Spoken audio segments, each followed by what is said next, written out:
Hey guys, welcome back to Relationship Stuff. I'm Angelica Shields, and I like to talk about relationship stuff, whether it's your relationship with your spouse or your kids or yourself, or your relationship with something like shopping, spending, eating, something like that. If you like talking about relationship stuff, you came to the right place. Let's get to it.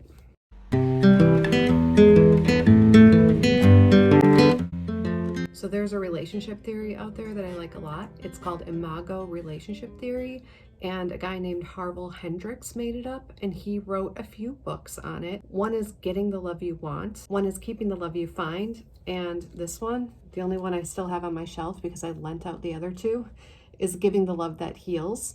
I really like this theory because it goes way beyond just offering communication strategies. It actually helps people cultivate a really understanding and safe relationship with themselves, and then cultivate a really connected and safe relationship with their significant other. If you do this type of therapy, it's like you and your significant other against the world that's really painful sometimes, really stressful sometimes, really unpredictable sometimes. There's a deep understanding and safety within the bubble of you and your partner. And in that environment, you can have a whole lot of fun together.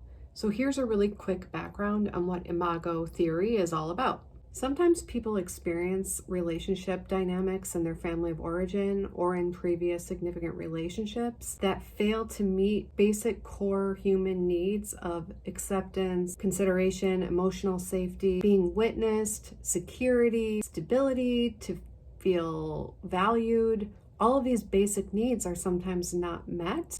And so that's very wounding and painful, and a core belief or fear sometimes sets in. And sometimes that fear is like, I'm unlovable, or I'm inadequate, or the other person is going to abandon me. Then we form defense mechanisms or adaptations to kind of navigate that pain whenever life reminds you of that fear.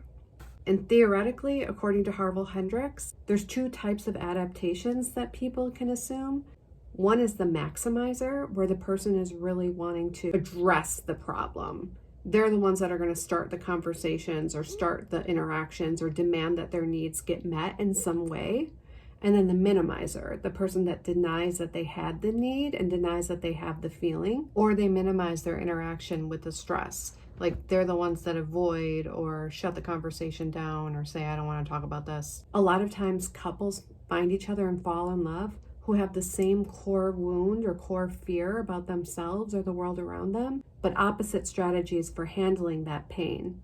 One is usually a maximizer, and one is usually a minimizer. It's not enough just to know all of your spouse's tender spots. Imago Relational Therapy encourages you to hold them gently and to give them the gift of cultivating an environment that's going to heal that wound.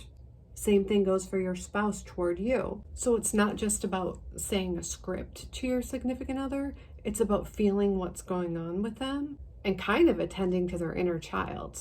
Obviously, you have to be able to do that with yourself first. So straight out of the manual, I'm going to read to you the 4 foundations of a great relationship based on Imago Relational Therapy.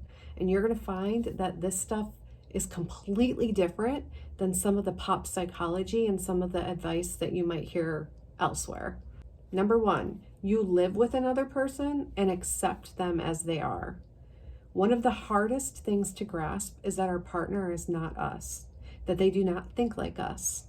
Therefore, whenever we attribute motivations to their actions, we can be assured we are wrong. Don't make assumptions or judgments. Number 2, this is a big one, and John Gottman, one of my favorite couples researcher, talks a lot about this. End all negativity. There's absolutely no place in a loving relationship for criticism, sarcasm, or disdain. I fully stand by that.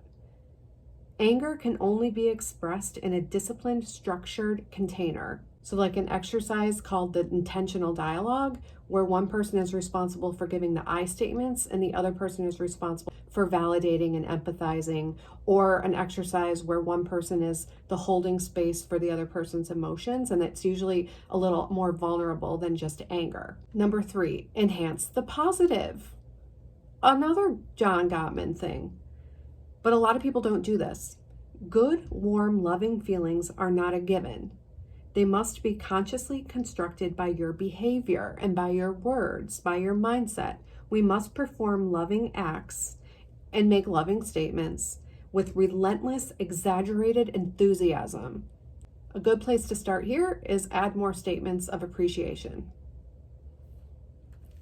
And number 4, become your partner's advocate. You are your partner's champion and cheerleader in all areas. Never speak ill or take another side. Support them, especially in times when they're making a mistake. See the best in them and give them the benefit of the doubt. Those 4 foundations might sound a little controversial and like something that's really, really difficult to pull off. Let's say you have a partner who's not giving you any of that, and now I'm encouraging you to throw that into your relationship. Yes. Sometimes I'll say radically end all negativity or generously enhance the positive, because it is radical and generous sometimes. And I'm asking you to experiment with it. Throw it into your relationship even when it's not deserved, even when you're not getting it back, and see what happens. That'll separate the narcissist from the people who are just wounded real quick, and you'll know what you're working with. A person who's wounded is going to experience what you're giving them as healing, and a healthy person who might not have the best communication strategies but's just reacting to their own pain is going to give you back some of these foundations, potentially even more so.